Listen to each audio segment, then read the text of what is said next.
नमस्कार दर्शकगण, मैं आज आपको एक आदर्श दिनचर्या के बारे में जानकारी दे रहा हूँ। मैं डॉक्टर अस्तिमल खंडेलवाल, ऑर्थोपेडिक सर्जन, सूरत, गुजरात।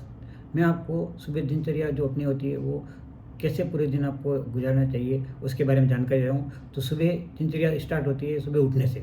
तो सुबह हमको कब उठना चाहिए? सुबह हमको ब्रह्म मुहूर्त में उठना चाहिए। ब्रह्म मुहूर्त क्या होता है? ब्रह्म मुहूर्त का टाइम होता है सूर्योदय से आपको 90 मिनट्स पहले उठना चाहिए।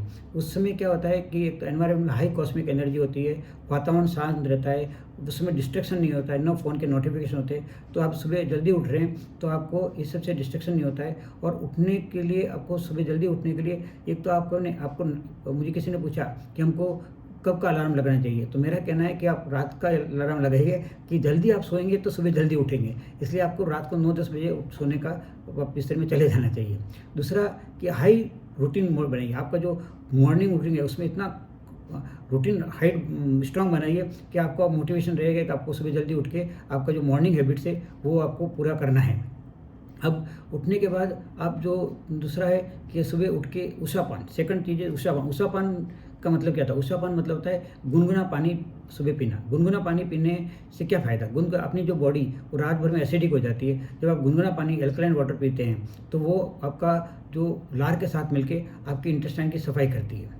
दूसरा, आप गुनगुना पानी के साथ में आप अगर डायबिटीज़ है तो आप मेथी का पानी ले सकते हैं, धनिया का कोलेस्ट्रॉल दूसरे के लिए हेल्प करता है, धनिया का पानी ले सकते हैं या नींबू पानी ले सकते हैं। और पानी जब पीना है तो पानी में हमेशा बैठ के पीना है और पानी हमेशा घुट घुट करके पीना है। ऐसा कहा जाता है कि पानी हमेशा खाने की तरह पीना चाहिए और खाना हमेशा पानी की तरह करना चाहिए।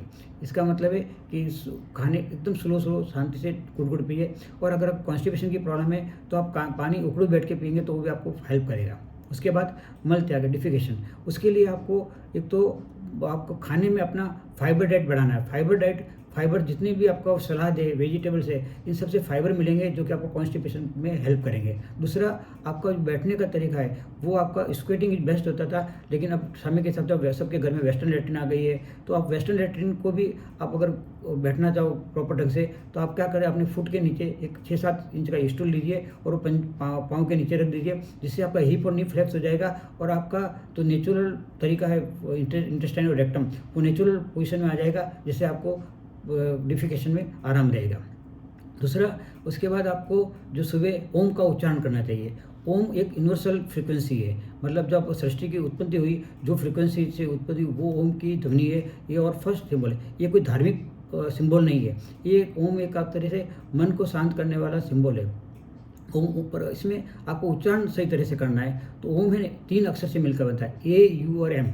तो आप जब उच्चारण करेंगे तो अ है वो आपका एब्डोमेन से निकलेगा, जिसको कि मणिपुर चक्र बोलते हैं। ऊ जो है वो आपका हार्ट या छाती के वहाँ से निकलेगा, वे वाइब्रेशन स्टार्ट होंगे। और म के जो वाइब्रेशन है वो आपका थ्रोट या विशुद्धि चक्र से जाएंगे और ये मस्तिष्क तक आपका वे जो जिसकी तरंगे वाइब्रेशन फैलेगी। और आप कोशिश करिए आपका ध्यान उसमें ज्ञान चक्र दोनों आंखों के बीच में रहे और आप ऐसा फीलिंग करिए कि आपकी जो वाइब्रेशन है वो ब्रह्मांड के वाइब्रेशन का सिंक्रोनाइज हो रही है। अब जब ओम का उच्चारण करते हैं तो आपका लिम्बिक सिस्टम जो कि लिम्बिक सिस्टम एमिगडाला और हिप्पोकैम्पस से मिलकर बना होता है ब्रेन के पार्ट्स के था, तो वो लिम्बिक सिस्टम आपका डीएक्टिवेट हो जाता है और उसके कारण आपको जो डर है स्ट्रेस है वो कम होता है। तो आपको ओम के उच्चारण से स्ट्रेस कम होता है, आपको मन को शांति मिलती है। इवन बहुत सारी न्यूरोप्लास्टी होती है, मेलेटोनिन पिलियन ब्लड से ज़्यादा सीक्रेट होता है, तो आपका हेल्थ में काफ़ी बेनिफिट मिलेंगे। दूसरा, आप प्राणायाम और आसन कर सकते हैं। प्राणायाम से क्या है? प्राणायाम में एक तरह से आप एक डीप ब्रीदिंग और करते हैं जिसमें इंस्पिरेशन एक्सपिरेशन, उससे आपकी प्राण ऊर्जा ऑक्सीजन जो है उसके साथ प्राण ऊर्जा अपने शरीर में जाती है। और जब आप डीप रहते हैं तो आपका लंग्स की एल्वेलाई के वहाँ पर ऑक्सीजन और CO2 का ट्रांसफर भी काफ़ी अच्छा होगा, जिसमें आपको ज़्यादा प्राण ऊर्जा मिलेगी, जिससे आपको ज़्यादा शक्ति मिलेगी। आप प्राणायाम अलग अलग तरह से कर सकते हैं, जैसे नाड़ी शोधन जिसको अनुलोम विलोम का थोड़ा एडवांस पार्ट है जिसमें कि कुंभक भी किया जाता है। आप बॉक्स ब्रीथिंग कर सकते हैं, आप ब्राह्मणिक कर सकते हैं, आप कपालभाति कर सकते हैं। तो आपके हेल्थ के हिसाब से आप इनमें से कुछ भी करिए। प्राणायाम से आपकी डीप ब्रीथिंग से आपका लंग्स भी अच्छे रहेंगे, आपके ऑक्सीजन का लेवल ऊर्जा का लेवल भी ज़्यादा अच्छा रहेगा। फिर आपको बॉडी की मसल्स और इनसे के लिए आसन करने चाहिए। आसन में मैं मानता हूँ रूटीनली अपन अगर सूर्य नमस्कार कर ले तो उसमें सारे काफ़ी मसल्स इन्वॉल्व हो जाती है, काफ़ी जॉइंट्स इन्वॉल्व होते हैं। इससे बॉडी की स्ट्रेंथ भी रहती है मसल्स और बोन्स की, और साथ में आपके लचीलापन भी रहेगा, फ्लेक्सिबिलिटी रहेगी सारे जॉइंट्स की। तो आप है ना सूर्य नमस्कार करिए। फिर एक ताड़ासन है, जिससे कि आपको एक बैलेंस, बॉडी के बैलेंस के ऊपर डिपेंड होता है। जब आप एक पाँव पे खड़े होते हैं और उसमें दूसरा पाँव घुटने से ऊपर थाई पे रहता है, तो आपका बैलेंस पूरी बॉडी मैकेनिज्म इन्वॉल्व होती है। और दूसरा, जो आप आँख से देखें तो आँख से आप डिस्टेंस विजन को देखिए, तो डिस्टेंस से देखेंगे तो उसमें क्या होगा कि आपका स्ट्रेस कम हो जाएगा। आपका जो पास में देखते हैं तो स्ट्रेस बढ़ता है, और जब दूर देखते हैं तो स्ट्रेस कम होता है, तो वो देख सकते हैं। और उसमें वैसा विचार करिए कि आपका इंटरवल डिस्क है जो कि हाइड्रेट हो रही है, उससे क्या आपकी हाइट भी अच्छी रहेगी। तो आपको सुबह आसन करना चाहिए। फिर आपका वॉकिंग एक ऐसी चीज़ है जिससे कि आपकी हर हेल्थ में, हर चीज़ में बेनिफिट करती है। आप डायबिटीज़ है, अगर आप चलते हैं तो आपकी मसल्स काम आती है। मसल्स क्या करती है, ग्लूकोज को यूज़ करती है, तो आपका शुगर का लेवल अपने आप ही डाउन हो जाता है। तो शुगर के पेशेंट के लिए एक सुबह आधा घंटा और शाम को आधा घंटा आप वॉक करते हैं तो आपका शुगर का कंट्रोल होने में काफ़ी हेल्प मिलेगी। इस तरह कार्डियक पेशेंट में भी हेल्प करती है। और जो ओबेसिटी है, वजन घटाना चाहते हैं, वो अगर आप वॉकिंग करते हैं तो आपकी कैलोरी बर्न होती है। कैलोरी बर्न से आपका वजन घुटने में भी काफ़ी हेल्प मिलती है, और वो करना चाहिए। Ideally half an hour brisk walking best है। आप अगर वॉक करने हैं तो आप चाहो तो अपने गार्डन में कर रहे हो, हरी ग्रास पे करते हो तो नंगे पर भी आप कर सकते हो। और डायबिटीज दूसरा है तो आपको पाँव का ख्याल भी रखना है साथ में, ठीक है। तो नंगे पाँव का ये बोलते हैं कि जब बर्ड से जो इलेक्ट्रॉन्स है वो बॉडी में जाते हैं, जिससे आपका फ्री रेडिकल कंट्रोल होता है। पर आपको वॉक करना है आपके हिसाब से, पर रेगुलर वॉकिंग आपके शरीर के लिए बहुत ही अच्छा ऑप्शन चीज़ है। फिर वॉक करने के बाद आपको जो नहाना है, तो नहाने के लिए आप इन्हें हमेशा नहाने से पहले आप तेल मालिश भी कर सकते हैं। तेल मालिश का ऐसा है कि जब आप हाथ पाँव की मालिश करते हैं तो उससे क्या होता है कि आपको बॉडी का एक रेस्पेक्ट देते हैं आप लोग, और रेस्पेक्ट बॉडी देने से आपको एक अच्छी शरीर के प्रति अच्छी भावना डेवलप होती है। दूसरा, आपको जो नहाना है वो हमेशा ठंडे पानी से नहाना है, और नहाते समय आपको पाँव से स्टार्ट करना है, फुट से स्टार्ट करिए और बाद में सिर में पानी डालिए। और नहाने के बाद जब पहुँचना है तो तौलिया में आप रगड़िए नहीं, खाली मॉप की तरह यूज करिए। फिर आपको जब नहाने के बाद आपको सूर्य को जल अर्पण करना चाहिए। उसका बेसिक प्रिंसिपल ये है कि जब सूर्य की सनलाइट में एक्सपोज होते हैं तो आपकी सनलाइट से अल्ट्रावायलेट लाइट है जो आप स्किन के साथ कांटेक्ट में आती है, तो आपका विटामिन D3 का जनरेशन होता है। विटामिन डी है वो आपके बहुत सारी डायबिटीज दूसरे सब में बहुत सारे कारण इसमें एक पार्ट है। तो विटामिन डी शरीर में अच्छा रहेगा तो बोन्स की और हेल्थ भी अच्छी रहेगी, और कैल्शियम का एब्जॉर्प्शन भी अच्छा रहेगा। इसलिए सूर्य को जल अर्पण करते हैं 5-10 मिनट जो एक्सपोज एरिया, मॉर्निंग वॉक में आप एक्सपोज ले रहे हैं सनलाइट का, वो आपके लिए विटामिन डी का एक सोर्स हो जाएगा। फिर आता है कि आपको नाश्ता क्या करना है। तो नाश्ते जो करना है उसमें आपको दो चीज़ें, या तो ड्राई फ्रूट ले सकते हैं, ड्राई फ्रूट से, या फ्रूट्स। सुबह नाश्ते में आप ड्राई फ्रूट से फ्रूट लीजिए। ड्राई फ्रूट्स में जैसे आप बादाम ले रहे हैं, अखरोट ले रहे हैं, तो और मुनक्का, डायबिटीज़ नहीं है तो आप मुनक्का भी यूज़ कर सकते हैं। जैसे हीमोग्लोबिन दूसरा कम है तो उनके लिए मुनक्का अच्छा है, बच्चियों के लिए और लेडीज माताओं के लिए। और आप जो दिन में जो आलमंड्स ले रहे हैं वो रात को आप भिगो के रखिए, अखरोट भिगो के रखिए, और सुबह उनका छिलका निकाल के बादाम का, और फिर 8-10 बादाम आप ले लीजिए। और फ्रूट्स में सभी फ्रूट्स अच्छे होते हैं। आपको डायबिटीज़ है तो आप केला, चिकुम्बर थोड़ा अवॉइड करिए, इवन आम भी कम करिए। आम 1-2 स्लाइस आप ले सकते हैं। और साथ में आपको जैसे विटामिन सी का सोर्स है साइट्रस फ्रूट, जैसे कीवी है, संतरा है, ये सब विटामिन के सोर्स है। आप एप्पल है, आयरन का अच्छा सोर्स है, इससे हीमोग्लोबिन बढ़ने में भी सहता है। तो एक फ्रूट आपको लेना है, सीजनल फ्रूट आप लीजिए, वो आपके हेल्थ के लिए अच्छा है। दूसरा, आप खाने में जैसे नाश्ते के समय आप अंकुरित चीज़ें ले सकते हैं। जैसे अंकुरित चीज़ें में जैसे अंकुरित आप मूंग ले सकते हैं, तो अंकुरित रात को रख के आप भिगो के जो सुबह अंकुरित देते हैं, ओट्स है, तो वो आपको एक तरह से अच्छे डाइट में। पर घर का जो भी अगर मान पोहा है, ये आप ले रहे हैं, तो घर के बने हुए पोहे को भी आप है ना उसमें वेजिटेबल्स ज़्यादा डालिए, चना डाल दीजिए, वेजिटेबल्स, पीनट्स है, ये डाल दीजिए, जिससे क्या है कि क्वांटिटी सफिशिएंट जाएगी, पर साथ में जो कार्बोहाइड्रेट कम जाएगा। डायबिटीज़ वालों के लिए ऐसा है कि उनमें वेजिटेबल ज़्यादा जाना चाहिए, तो जिससे आपका शुगर का लेवल भी नहीं बढ़ेगा। उसके बाद आप जो 10 से 1 का टाइम है, वो आपका जो उससे पहले 15 मिनट आपने 9 से 10 के बीच जब भी आपको टाइम मिले खाने नाश्ते के बाद, तो आप अपना रूटीन जैसा सेट कीजिए। मॉर्निंग के कुछ आप जो प्रायोरिटी वर्क है उसकी लिस्ट बना दीजिए, जिससे आपका पूरा दिन का आपका शेड्यूल रहेगा कि आपको क्या क्या इंपॉर्टेंट काम करना है। फिर उसके बाद 10 से जो 1 बजे का जो टाइम है वो लिए बहुत इंपॉर्टेंट हाई टास्क जो काम वर्क है आपके, वो उस समय प्लान करिए। और आप उस समय प्लान करते समय आपको उस समय आप जो ऑफिस है, आपका चैम्बर है, उसमें ऐसा रखिए कि डिस्ट्रक्शन कम से कम रहे, लाइट, नेचुरल लाइट अच्छी मिले। आपका चेयर टेबल में आपको टेबल और चेयर यूज कर रहे हैं तो चेयर की पोजीशन ऐसे रखिए कि जिससे कि आपको बैक पे स्ट्रेस नहीं हो, बैक एक नहीं हो। तो इसलिए आप कर सकते हैं टेबल के नीचे एक पट्टा रख सकते हैं जिससे कि आपको बैक पे स्ट्रेस नहीं पड़े। नी हमेशा हिप से ऊपर रहेगा तो आपको बैक एक होने की प्रॉब्लम नहीं रहेगी। फिर आप जब वहाँ पे जो काम कर रहे हैं उस समय आप 1 घंटा काम किया तो 50 मिनट में आप काम करिए, 10 मिनट का बीच में ब्रेक दीजिए, तो उससे भी आपको बढ़ेगी। फिर उसके बाद जब लंच का टाइम आता है तो लंच में आप हैवी मील ले सकते हैं। हैवी मील के अंदर आप कोई भी लंच के जो 4 पार्ट है खाने के, उसमें जैसे एक पार्ट प्रोटीन का होना चाहिए, एक पार्ट कार्बोहाइड्रेट होना चाहिए, एक पार्ट आपका फैट होना चाहिए और एक पार्ट आपका फाइबर्स के होने चाहिए। तो जो इसमें इम्पोर्टेंट इसलिए है कि आप अगर प्रोटीन लेंगे, प्रोटीन अपने जितनी मसल्स है उनको बनाने के लिए बहुत ज़रूरी है। तो प्रोटीन रिच डाइट है अपनी, अभी जो डाइट है उसमें कार्बोहाइड्रेट ज़्यादा है, प्रोटीन कम है। तो प्रोटीन रिच है। प्रोटीन किस में होता है? प्रोटीन आपका जो आप दालें खाते हैं उन सब में प्रोटीन होता है। जैसे राजमा अच्छा सोर्स है, सोयाबीन बहुत अच्छा सोर्स है प्रोटीन का, और सभी दालों में प्रोटीन होता है। तो आपको दाल अपने खाने में लंच में इंक्लूड करनी है। दूसरा है कार्बोहाइड्रेट। अब कार्बोहाइड्रेट को मैं बोल रहा हूँ कम करना चाहिए। डायबिटीज वालों के लिए तो जितना कम खाओ उतना अच्छा है कार्बोहाइड्रेट। तो वो कम कैसे करें? एक तो आप जो अनाज जो आप गेहूँ यूज़ करें, गेहूँ की जगह गेहूँ के साथ में आप उसमें या चना मिक्स कर दीजिए, उसमें जौ मिक्स कर दीजिए, उसमें सोयाबीन मिक्स कर दिए, और ऐसा आटा लेंगे तो उसमें आपका कार्बोहाइड्रेट गेहूं का जो ज़्यादा था उससे थोड़ा कम हो जाएगा और आपका ग्लाइसेमिक इंडेक्स कम रहेगा जिस फूड में, तो आपका इनडायरेक्टली आपका शुगर का लेवल नहीं बढ़ेगा। दूसरा, आपको फैट लेना है तो गाय का घी आप यूज कर सकते हैं या पॉलिअनसेचुरेटेड फैट यूज कर सकते हैं। और दूसरा, एक आपको तली हुई चीज़ें फ्राइड फूड कम करना है, और दही ले सकते हैं, उसमें भी आपको और विटामिन B12 के सोर्स मिल जाएगा, प्लस लैक्टोबैसिलस है जो आपके लिए फ़ायदा करता है। तो खाने में आप दही इन करते, रात को नहीं लेना दही, दिन में लंच में आप दही लीजिए।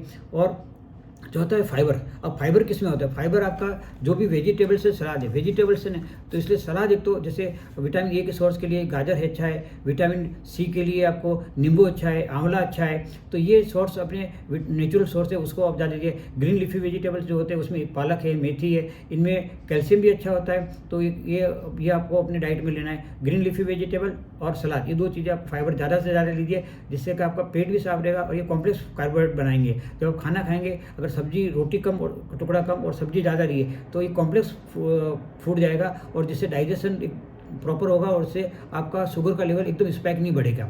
तो ये तरीका। और दूसरा, खाने के समय आप 2-3 चीज़ ध्यान रखें। एक तो खाने के साथ पानी नहीं पीना है, खाने के साथ आप छाछ ले सकते हैं। पानी पीना है तो आधे घंटे पहले या 45 मिनट के बाद लीजिए पानी। और आप खाने के साथ छाछ ले सकते हो, अमृत की तरह रहेगी आपके लिए।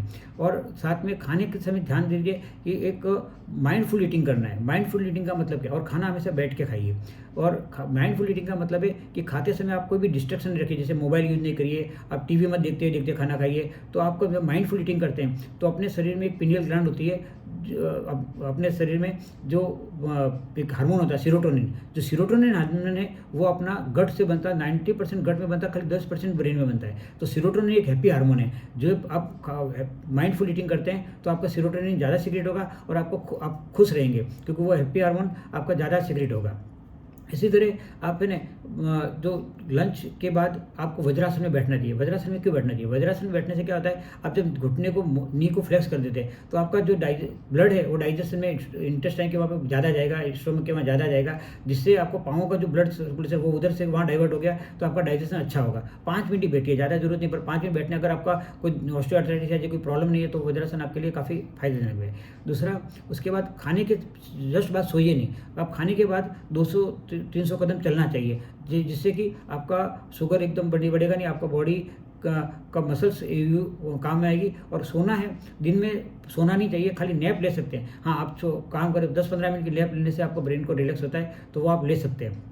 इसके बाद जो 2 से 5 का टाइम है उस समय आप अपनी जो एक्टिविटी, जो आपके पर्सनल ग्रोथ की एक्टिविटी है, जो क्रिएशन वक्त है, वो आप उस समय करिए, ठीक है। और 4 से 5 बजे हैं, जैसे डायबिटीज वालों को हम बोलते हैं कि फ्रीक्वेंट मील लेना चाहिए, और बाकी को लिए हम बोलते हैं इंटरमीडिएट फास्टिंग भी करनी चाहिए। तो फास्टिंग भी एक उपवास जो है वो एक तरह से हीलिंग के लिए गट को अपने डाइजेशन सिस्टम को आराम देने की तरीका है, और उससे भी काफ़ी लोगों को फायदा है। और आपको डायबिटीज़ है तो मैं बोलूँगा कि आपको फ्रीक्वेंट मील लेनी है। फ्रीक्वेंट मील मतलब थोड़ी देर में लेने से शुगर का स्पाइक नहीं आएगा। तो आप 4 से 5 बजे के बीच में आप स्नैक्स ले सकते। स्नैक्स में क्या लेना है?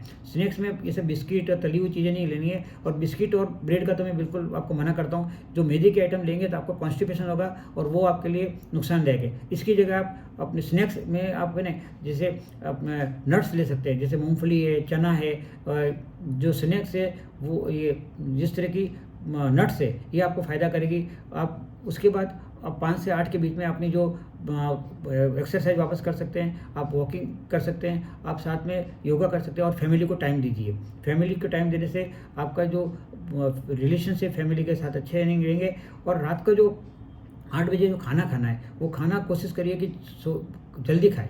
आप आइडियली तो बोला था कि सूर्यास्त के पहले खाना खा लीजिए, पर सूर्यास्त के पहले अगर आके अपने ऑफिस वर्क में आप नहीं खा सकते, पर 8 बजे तक आप खाना खा लीजिए। और जो रात का जो खाना आप खा रहे हैं, उस खाने के अंदर आप लाइट लेना है। आपको लाइट मतलब अनाज ज़्यादा नहीं लेना है। आपको क्या लेना है, आपको सूप ले सकिए, आप खिचड़ी ले लीजिए, आप दलिया ले लीजिए, और रात के सोने से पहले आप दूध हल्दी के साथ ले सकते हैं। ठीक है, तो रात का खाना आपको लाइट रखना है। फिर उसके बाद आपको जो रात को सोने का है, वो सोने का 2 चीज़ें कि जब आप सुबह अपना दिमाग है ना, मतलब नींद 100 साल में 30 साल अपन नींद में गुजारते हैं, लेकिन वो अपना टाइम वेस्ट नहीं है, वो आपका हीलिंग टाइम है। जब आप प्रॉपर नींद लेंगे तो आपका ब्रेन शांत रहेगा, आप दूसरे दिन ज़्यादा एक्टिव रहेंगे। अगर आप नींद नहीं लेंगे तो आप इरिटेबल रहेंगे, आपके हार्मोन्स भी इम्बैलेंस हो जाएंगे, आपका सर्केडियन रिदम डिस्टर्ब होने से पूरा जो आपका हेल्थ है वो सब डिस्टर्ब हो जाएगा।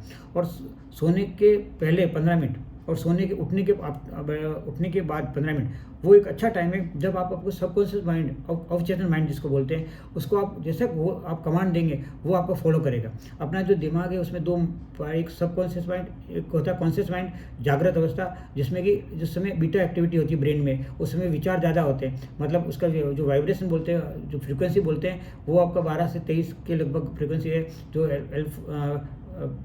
बीटा वेव की।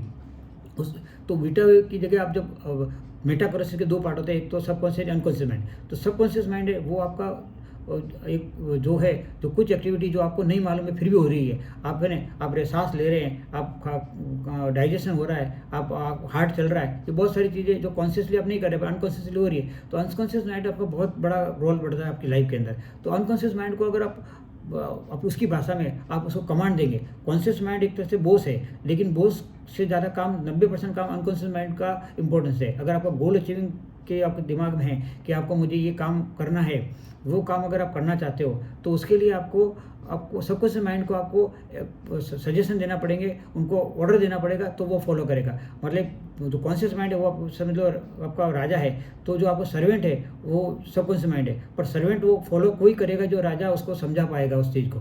तो आपको उसको ऑर्डर देने के लिए, जैसे आपने सोचा कि मुझे अमीर बनना है, तो अमीर बनना है तो आपको सबकॉन्शियस माइंड को आपको उसकी भाषा में बताना पड़ेगा, तो वर्बल या विजुअल के हिसाब से, और वो रिपीटेडली बताना पड़ेगा। उसमें अगर एक बार सबकॉन्शियस माइंड वो चीज़ आई है, जैसे आप गाड़ी सीख रहे हैं, तो शुरू में आपको गाड़ी सीखने के लिए मेहनत करनी पड़ रही है, लेकिन एक बार सीख जाते हैं फिर आपको गाड़ी में एनर्जी ज़्यादा नहीं लगती, फिर आप अपने आप गाड़ी चला लेते हैं। इसी तरह आपको कॉन्शियस माइंड आपको ऑर्डर दिया कि अमीर बनना है, लेकिन सबकॉन्शियस माइंड को आपने उसको उसकी भाषा में जवाब दिया, समझाया कि भाई आपको अगर अमीर बनने के लिए मैं मेहनत कर रहा हूँ, अपना जितना हेल्थ है उसको साथ में ध्यान रखकर अपना ज़्यादा से ज़्यादा काम कर रहा हूँ, जो प्रोडक्टिव वर्क कर रहा हूँ, जिससे कि मैं अमीर होऊंगा। और फिर आप विजुअल करेंगे, अमीर बनने के बाद आप क्या सोशली हेल्प करेंगे, आप अपने फैमिली को क्या हेल्प करेंगे, तो एक visual impression of brain subconscious mind में जाएगा, तो आप उसके हिसाब से आप अच्छा करते हैं। इससे हेल्थी रहना चाहते हो तो आप विजुअल करके अब मैं एक्सरसाइज कर रहा हूँ, प्रॉपर डाइट ले रहा हूँ, जिससे कि मेरी हेल्थ इंप्रूव हो रही है और मैं इंप्रूव, जिससे पॉजिटिव सकारात्मक विचार आप देंगे